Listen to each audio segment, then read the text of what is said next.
Alright, this round shows off a pretty interesting combo of Owl and Sauropod.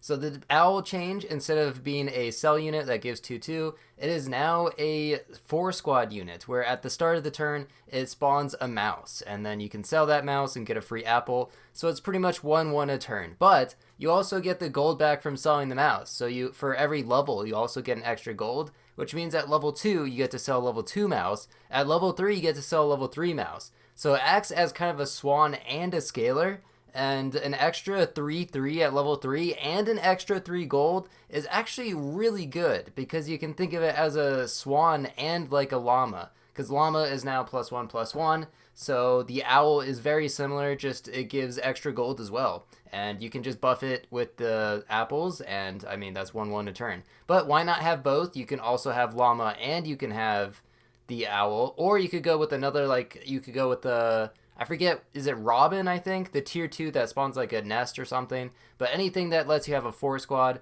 ends up synergizing pretty well with. And there we go. There's the early llama. Being able to choose between two things has been so nice. It's a really nice change. And going back to like playing the game normally is so different. It's so weird. And there's just a lot of like balance changes. So kind of like playing both at the same time, because I'm playing one for the team tournament right now, and then I'm playing one for, I mean, just recording like YouTube stuff and just having fun and getting to experiment with a bunch of new pets. So it's been kind of interesting. Anyway, so Tabby Cat. I probably should explain what a lot of these pets do, since maybe you don't know if you haven't been playing on the test server. But I took a balloon with the level 2 whatever the thing is at tier 1, and so it gives +2/+2 when it breaks, takes 2 turns, and then it breaks. And then the rightmost friend gets +2/+2. But I can actually use it right now, and the Tabby Cat lets it break in battle, so I get the +2/+2 in battle. However, doesn't really seem all that useful, gotta be honest. Like, even with the level 2, the 2/2 is pretty minimal as far as stats goes. And so, yeah, it doesn't seem like Tabby Cat's that amazing. And also, it only allows you to do a tier 2 or below toy. So once you start getting the actual good toys, it doesn't even work anymore. I don't really know what it does on level up, though. Maybe that changes. But that turn, not a great turn. Just kind of bought some apples on the llama. But I was really wanting to save this level up for the beaver. Saving level ups feels even better than before. So, I mean, in most situations, you're pretty much going to want to just be taking them on the odd turns. And I actually forgot about the balloon, so that was just my bad, because I really did not want to buff the Tabby Cats. But if I was going to move it, then the feint ability, I guess we could have like moved it to second to last and have it buff llama. So that would have been much better. And then whatever in front, I guess. Well, actually, no, I maybe should have llama in front. And then, yeah, I definitely should have buffed llama. Oh well, that's my bad. See, it's a learning process. Plenty of mistakes. But here we go. There's the llama owl synergy. And since I have the Tabby Cat, I can take the break thing and it actually works in battle. And yeah, so there's a bug right now where if you click the eye to see what's on your team, then you can't actually click what thing you want. You probably saw it in the previous one. But then you just return to menu and that fixes it, and then you can click on it. There's still quite a few bugs. I imagine that they'll patch a lot of this stuff out pretty soon. And I don't know about the balance changes. Maybe that's why there wasn't an update today. They're probably trying to think about balance changes and fixing the bugs, maybe at the same time. I'm not actually sure. But yeah, so once the Tabby Cat faints, I get a whole 3 HP from this radio. Really not a very good thing whatsoever, I would say. But I guess better than nothing, but not really. It's not worth it whatsoever.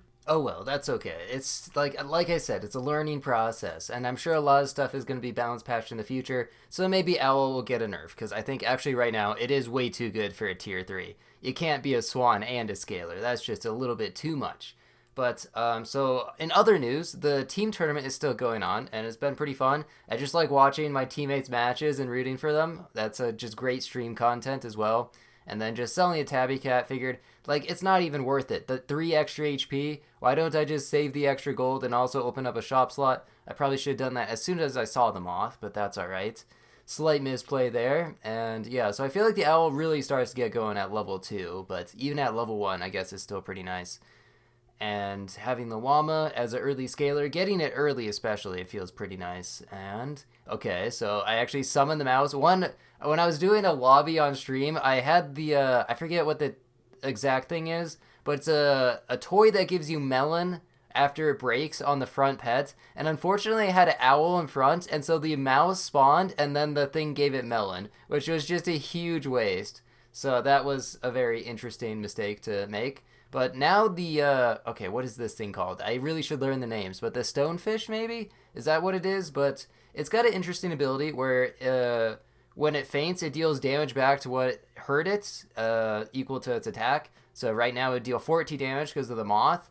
And so, as you can see, it helped kill that thing, which is pretty nice. The only problem is that if it just trades, then its ability doesn't actually do anything. So it's more of like, it's situationally helpful, but still. Actually did take the llama here just because I figured I would actually want the extra 1/1, but maybe I could have waited. I don't actually know. And then pie, maybe. Okay, I decided not to take pie. And just keep rolling, looking for level 2 owl and maybe, I don't know, a salad or something. The food in this pack is not very good. You can buy mangoes and you can buy salads. So even though Sauropod does exist in this pack, like, it's not really too frequent where I actually buy foods for scaling. Most of the time I'm just buying like lemons, melons, steaks, that kind of stuff. And that's about it. But right now, Llama seems to be carrying. +2/+2 a turn with all the nerf to scalers is not that bad. A lemon -7 damage twice is pretty good. And just continue to buff the stonefish, I think is what it's called. Yeah, that's what it is called. Get an early tier 6. Or wait, no, that was only level 1.5. I don't know if mangoes are exactly worth it when I could be finding chocolates, but it's just too tempting. +2/+3 feels kind of nice, and it'll make the lemon maybe get some actual value here. And 19 attack. And yeah, so it ends up just trading. But hey, it's nice to know that like if you're 1 HP short, it's not going to be the end of the world because the stonefish ability will just finish off the thing. And still only have this level 1 owl. Would really like to get this level up, so hopefully find a chocolate or owl here. Just keep rolling. One of those has to show up. Do have the decreased odds because now instead of 5 pet slots, you only have 4. If you didn't know before, on turn 9 you unlocked 5. But now you're just stuck at 4 the whole time. So a little bit harder to find level ups, but still the same odds to find chocolates. And I believe your odds of finding chocolate were actually higher than finding the pet in the shop. So still pretty good odds there, but a little bit more difficult to get level ups. And yeah, this guy, the lemon, pretty clutch there. But the mole, so the mole I believe is also bugged where it only takes 2 equipments, but it's supposed to take 3 equipments. It takes those equipments out of the way and then spawns like an 8/8 mole. Or a 16/16 mole, or like depending on what its level is. Anglerfish actually could be good here because they had a lionfish, and lionfish is super good. As far as abilities in this game, that is probably the best ability. We were doing lobbies, and a lot of the lobbies just came down to T-Rex and lionfish. T-Rex got a buff, which is crazy because it no longer costs 3 gold, but it only buffs tier 5s and above pets. Also, the lionfish is free, which I feel like is very nice. And there's the Sauropod with the level 2 mouse. I didn't even realize that this was kind of a synergy to have, but it's a little annoying to have a 4 squad the entire game. And it means that I'm going to have to sell something. And since I invested so much in the stonefish, I guess the lionfish has to go because it does require you to kind of scale. Its ability repeats. Oh, I should mention what its ability is. It deals 5 damage to a random enemy for every 10 attack it has. So at level 3, it deals 15 for every 10 attack, and so it can deal it 5 times for 75 damage if you have a 50 attack lionfish, which is just absurd, and that is definitely the best ability in the game. So you got to be aware of that. But losing these rounds, trying to set up the scaling down to lethal, but here's some melons, which I think it's better than lemon. It could be, situationally different, maybe not worth actually spending the gold. But probably worth it to at least place the garlic. And I guess I'll go for a level 3 owl just for fun. And then there's a melon or there's a mango. And I guess I'm just going to go ahead and take the mango this turn. Melon's not really that important on this squad.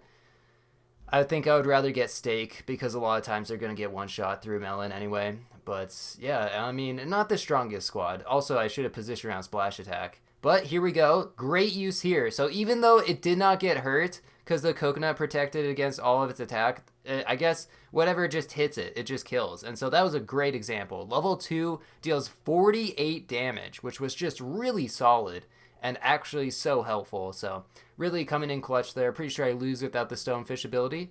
Glad that I actually invested in it. And, not a bad unit. It's not like super OP, but it's certainly not the worst. You could, if I get it early, I suppose it's a pretty decent buff target, so nice.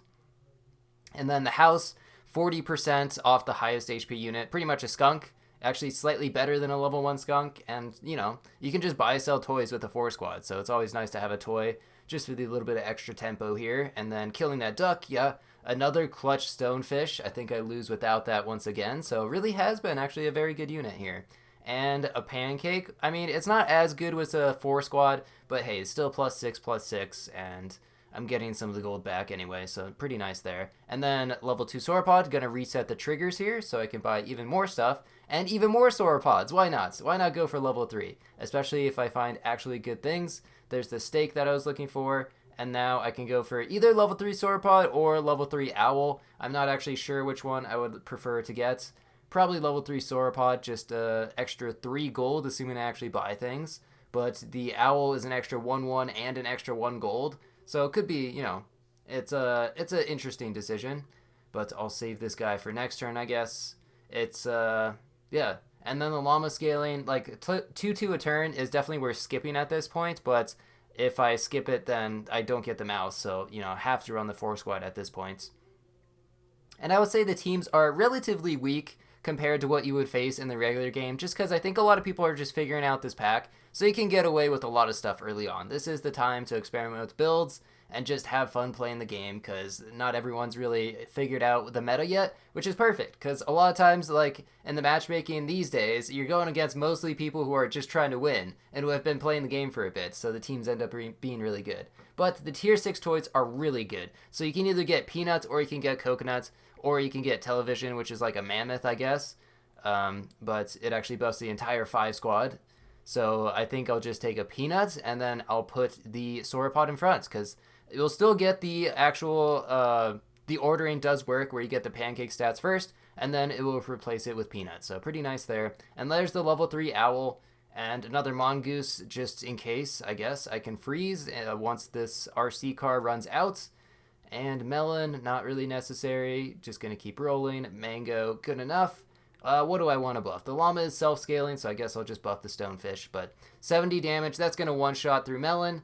I guess there is a purpose in dealing more than 70 damage because of panther nowadays. Because like a panther with melon could technically survive like a lot more stuff, but I suppose that's a really rare situation to run into. And another solid win. Salad's going to be worth it because, again, only foods in this pack are salads and mangoes that are, like, actually good. I guess apple still exists. But I maybe should have just bought the salads. But then again, level 3 Sauropod with level 3 Owl is just so good. Look at how much gold. 22 gold. We get 3 gold from the mouse, though, and then 9 gold from the Sauropod apples. My god, that's so much gold. And we get a free 3/3 a turn. The only problem is, of course, it uses the Sauropod triggers, which means I don't actually get any more gold, but hey, that's still good. And then since it's the last turn on 9 wins on lethal, just going to go ahead and fill out the squad, take a Puma, which actually doubles the RC car ability, so I'll have peanuts on the first 2 units, which means I didn't actually need to buy a steak. I'm not sure why I did that. I guess I just forgot. But yeah, double peanut should be really helpful, especially, oh my god, against things that are 50 HP with garlic. Such huge value there. And just a solid 10 win with a really fun combo. I mean, being able to generate 22 gold at the start of the turn is just so satisfying. And even though like the rest of the scaling wasn't that amazing, still was able to get there. And a whole bunch of ribbons that I can't actually carry over to the main game. But yeah, that's going to be it. Thanks for watching. And, well, let's see what I unlock first. Very important. The cornfield. Cool. All right, yeah, bye.